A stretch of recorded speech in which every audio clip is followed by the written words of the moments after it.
بسم الله الرحمن الرحيم.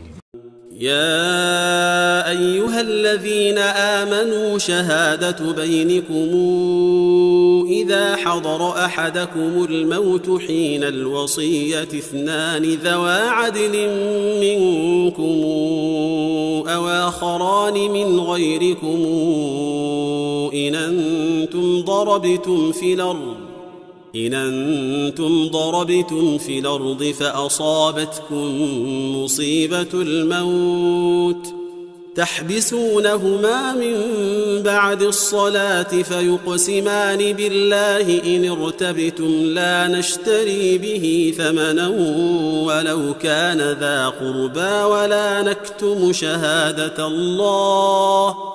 ولا نكتم شهادة الله إنا إذا لمن الآثمين. فإن عثر على أنهما استحقا إثما فآخران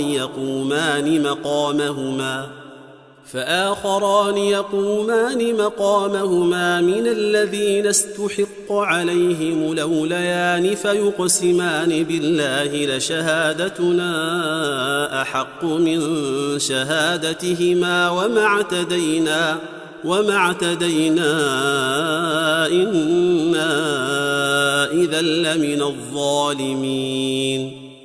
ذلك أدنى أن ياتوا بالشهادة على وجهها أو يخافوا أن ترد أيمان بعد أيمانهم واتقوا الله واسمعوا والله لا يهدي القوم الفاسقين.